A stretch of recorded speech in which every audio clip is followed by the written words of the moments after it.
Differentiate करना बड़ा अच्छा आना चाहिए। एट्रियल फ्लटर्स में बेसिकली आपने याद रखना है, फॉर एग्जांपल मैं इस तरह ही हार्ट को बना लूँ तो एट्रियल फ्लटर्स में ये होता है कि एसए नोड से जब एक्टिविटी एवी नोड और एवी नोड से नीचे जाती है ना, तो यहाँ पे ना एक री एंट्रेंट सर्कल बन जाता है और वो इम्पल्सेस को बार बार एट्रिया में ले जाता है, फिर एट्रिया कॉन्ट्रैक्ट, फिर बार बार एट्रिया, फिर ये एट्रिया की कंटिन्यूसली क्या होती रहती है, री एंट्री की वजह से कॉन्ट्रैक्शन होती रहती है। तो इसकी पैथोलॉजी क्या है कि एक हमारे पास मैक्रो री एंट्रेंट सर्किट बन जाता है जो कि इम्पल्सेस को क्या करता रहता है, बार बार रिकंडक्ट करता है। नॉर्मली हम कहते हैं इम्पल्स यहाँ से यहाँ आती है, इधर आती है, डाई कर जाती है ना, अब ये इम्पल्स जो है बार बार ऊपर जाएगी, बार बार ऊपर जाएगी और कॉन्ट्रैक्शन चलती रहेगी। इसकी पैथोलॉजी को फिब्रिलेशन के साथ अगर आप कंपेयर करें तो फिब्रिलेशंस में हमने कहा था कि हमारे पास जो लेफ्ट एट्रिया है उसमें क्या बनते हैं, बहुत सारे मल्टीफोकल सर्किट्स बन जाते हैं। ऐसा ही था, ओके। सो इसमें आपने याद रखना है कि एक सिंगल लार्ज री एंट्रेंट सर्किट बन जाता है।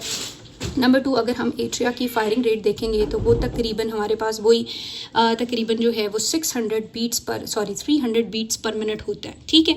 यहाँ पे जो पेशेंट है उसका नैरो QRS कॉम्प्लेक्स होता है। कभी भी आपको नैरो QRS कॉम्प्लेक्स दिखे तो आपने एट्रियल फ्लटर को ज़रूर रूल आउट करना है। इंपॉर्टेंट चीज़ आपने याद रखनी है कि इसकी जो कंडक्शन हो रही होती है एवी नोड की तरफ से नीचे, वो भी उसके मुतालिक जो है वो थोड़ी सी ज़्यादा हो रही होती है। और ओवरऑल हम हार्ट रेट देखेंगे तो वो ऑलमोस्ट 175 बीट्स पर मिनट तक होता है, ठीक है। सो ये एक थोड़ी सी चीज़ आपने याद रखनी है।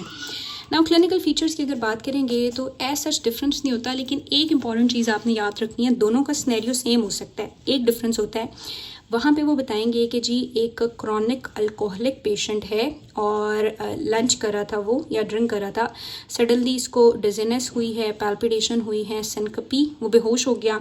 हमारे पास लेकर आए, हमने ECG की तो उसके ऊपर हमें जो है वो वेवी सा पैटर्न मिला या P वेव्स एब्सेंट थी और इरेगुलर पल्स थी। सो ये मोस्ट लाइकली डायग्नोसिस।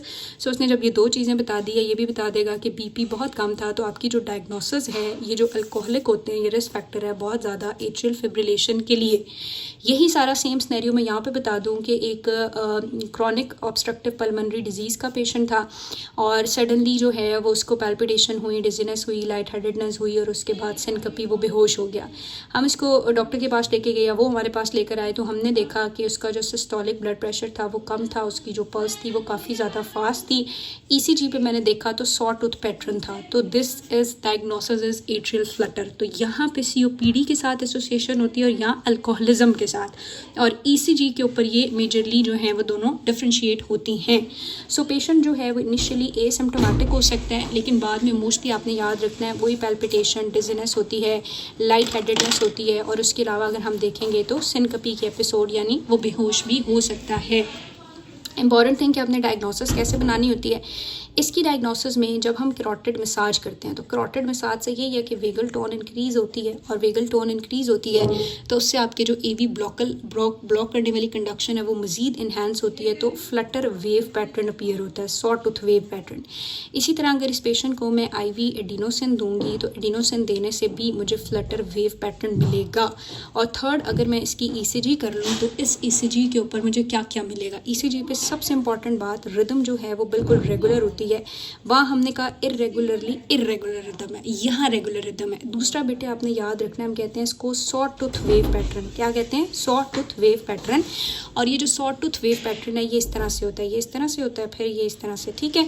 सो फिर हमारे पास QRS कॉम्प्लेक्स और फिर this is saw tooth wave pattern, ठीक है। सो ये आपने याद रखना। भी मैं आपको इसी चीज़ पे भी दिखाती हूँ। आपको याद है ये सॉ टूथ वेव पैटर्न और कहाँ पढ़ा हुआ है? हम EEG में भी पढ़ते हैं, जो ब्रेन की इलेक्ट्रिकल एक्टिविटी होती है, और वहाँ पे ये होता है रैम स्लीप में, ठीक है। और डेल्टा वेव्स वहाँ मिलती हैं हमें नॉन रैम स्लीप में। यहाँ पे हम सॉ टूथ पैटर्न्स देखते हैं कहाँ पे? एट्रियल फ्लटर्स के अंदर, ठीक है। So this is it.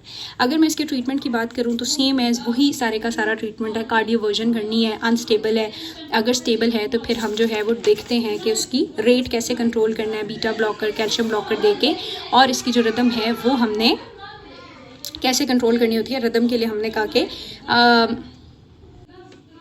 Rhythm के लिए जो पैटर्न वहाँ पे फॉलो हुआ है वही सारे का सारा पैटर्न है। अब मैं आपको बहुत जल्दी अगर एट्रियल फ्लटर्स फिब्रिलेशंस और फ्लटर्स का डिफरेंस बता दूं ताकि आप लोगों को कोई सिनेरियो वगैरह मिस ना हो, तो वो इस तरह से है बेटे कि आपने याद रखना है कि इसकी जो पैथोलॉजी थी वो ये थी कि एट्रिया और स्पेशली लेफ्ट एट्रिया के इनलार्जमेंट की वजह से वहाँ मल्टीपल फोकाइज बनते हैं। यहाँ पर हम देखेंगे तो हमारे पास एक लार्ज री एंट्री सर्किट बनता है, ऐसा ही हुआ है। दूसरी तरफ हम यहाँ पे एट्रिया का फायरिंग रेट देखें तो 300 से 600 बीट्स पर मिनट होता है, यहाँ पे उसका 250 से लेके 300 बीट्स पर मिनट होता है। ठीक है, overall heart rate almost 100 beats per minute पे मेंटेन हुआ होता है। इसमें थोड़ा सा हार्ट रेट जो है वो ज़्यादा होता है, 175 तक होता है। ठीक है, इसमें आपने याद रखना है कि पेशेंट हमेशा अल्कोहलिक की हिस्ट्री के साथ होगा और यहाँ पेशेंट जो है वो COPD यानी क्रॉनरी ऑब्स्ट्रक्टिव पल्मोनरी डिजीज़ की हिस्ट्री के साथ होगा। बाकी कॉम्प्लिकेशन वो क्लिनिकल सेम है कि डिजीनेस है, पैल्पिटेशन है, लाइट हेडेडनेस है, सिनकपी है और फास्ट पल्स है। ठीक है, सेम एज सारे के फीचर्स यहाँ पे भी हैं। सिर्फ ECG पे हमने याद रखना है कि इरेगुलर R2R इंटरवल है, यहाँ R2R इंटरवल रेगुलर होता है। यहाँ पे ये इस तरह की पैटर्न होता है और यहाँ पे हमारे पास सॉ टूथ पैटर्न होता है। ठीक है, this is saw tooth pattern, so this is it. बाकी ट्रीटमेंट प्लान ऑलमोस्ट सेम होता है। अच्छा, उसके बाद हमारे पास लास्ट चीज़ आ जाती है मल्टीपल अल्लाह। अच्छा जी, आखिरी चीज़ हमारे पास रह गई है जिसको हम कहते हैं मल्टीपल एट्रियल टैकीकार्डिया। अब मल्टीपल एट्रियल टैकीकार्डिया में ना बहुत सारी कंपीटिंग साइट्स जो हैं वो जनरेट हो जाती हैं, तो इसीलिए मैंने आपको कहा था कि इसमें भी ना ये जो मल्टीपल एट्रियल टैकीकार्डिया है इसमें भी इरेगुलर पल्स होती है, क्योंकि बहुत सारी कंपीटिंग साइट्स बन जाती हैं। वो कहती हैं जी हमने फायर करना है, ऐसे नोड फायर ना करें। ठीक है, सो इन कंपीटिंग साइट्स की वजह से अगेन जो हार्ट रेट होता है वो 100 बीट से तो ज़्यादा ही होता है, लेकिन उतना ज़्यादा नहीं होता जितना वहाँ पे होता है। लेकिन पल्स यहाँ पे भी इरेगुलर है क्योंकि फोकाइज जो है वो बहुत सारे बन जाते हैं। ECG के ऊपर हम देखेंगे तो ECG पे ना 3 मॉर्फोलॉजिकली डिस्टेंट सी P वेव मिलेगी, फिर QRS है, फिर T है, फिर हमारे पास ऐसे 3 डिफरेंट सी ना P वेव्स होती हैं। ठीक है, बाकी इरेगुलर जो है वो R2R इंटरवल होता है।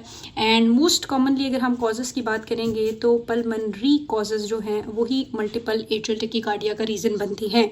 उसके अलावा क्रॉनरी आर्टरी डिजीज़ हो सकता है, वैस्कुलर हार्ट डिजीज़ हो सकता है, कोई हार्ट फेलियर भी इसके लिए कंडीशन सेट कर सकता है, डायबिटीज़ हो सकती है, हाइपोकलीमिया हो सकता है, या हम देखेंगे तो हाइपोमैग्नीसीमिया भी ये कॉज कर सकता है। ऐसा इम्पॉर्टेंट नहीं है, ट्रीटमेंट में हमने कॉज को ट्रीट करना होता है। और उसके अलावा वो कहता है कि आप जो है वो पेशेंट को ऑक्सीजन और वेंटिलेशन देते रहें, क्योंकि इसकी मोस्टली हमने कहा रीज़न जो है वो पल्मोनरी रीज़न होती है।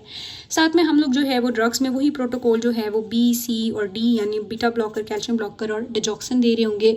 लेकिन इंपॉर्टेंट बात आपने याद रखना है, कार्डियोवर्जन इज़ कॉन्ट्रा इंडिकेटेड, यहाँ हम कार्डियोवर्जन नहीं कर सकते। सो ये आपका सारे का सारा हो गया एट्रियल टैकीकार्डियाज। अब मैं आप लोगों से कुछ MCQs जो हैं वो पूछ लेती हूँ, आपने आंसर तो खुद ही देने हैं लेकिन मैं आपसे पूछ जाती हूँ। नंबर 1, आपको ये पता होना चाहिए कि एब्सेंट P वेव कहाँ कहाँ पे पाई जाती है। ठीक है, मैं एंड पे बता देती हूँ। अच्छा, उसके बाद बेटे आपको ये पता होना चाहिए कि जो एम्बोलिक स्ट्रोक है उस एम्बोलिक स्ट्रोक की मोस्ट कॉमन कॉज क्या है। मोस्ट कॉमन एरिथमिया या टैकी एरिथमिया जो पाया जाता है वो क्या है। सबसे ज़्यादा सस्टेन्ड एरिथमिया यानी टैकी एरिथमिया जिसके साथ पेशेंट जिंदा रह सकता है वो कौन सा है। उसके अलावा आपको याद रखना है कि अगर एक पेशेंट है और उसकी इरेगुलर पल्स है, साथ में मैं देखती हूँ तो P वेव जो है वो बिल्कुल एब्सेंट है, तो आपकी डायग्नोसिस किस तरह से है। ठीक है, अगर मैं आपको ये पूछ रही हूँ डायरेक्टली कि एक पेशेंट है और वो अल्कोहलिक है और उसको पैल्पिटेशन हुई, डिजीनेस हुई, सिनकपी की अटैक हुई, मेरे पास लेकर आए हैं, उसकी पल्स जो है वो बहुत ही ज़्यादा फास्ट है, तो मोस्ट लाइकली डायग्नोसिस क्या है। और यहीं अल्कोहलिक को COPD के साथ कर दूँ तो फिर आपकी डायग्नोसिस क्या है। सो एब्सेंट P वेव मैं बता जाती हूँ जल्दी से। एट्रियल फिब्रिलेशन में होती है, हाइपरकलीमिया में होती है, साइनस 6 सिंड्रोम में होती है और प्रीमेच्योर वेंट्रिकुलर टैकीकार्डिया में होती है। क्रॉनिक एम्बोलिक स्ट्रोक का most common reason atrial fibrillation बनता है। Most common arrhythmia atrial fibrillation है, सस्टेन्ड भी एट्रियल फिब्रिलेशन है।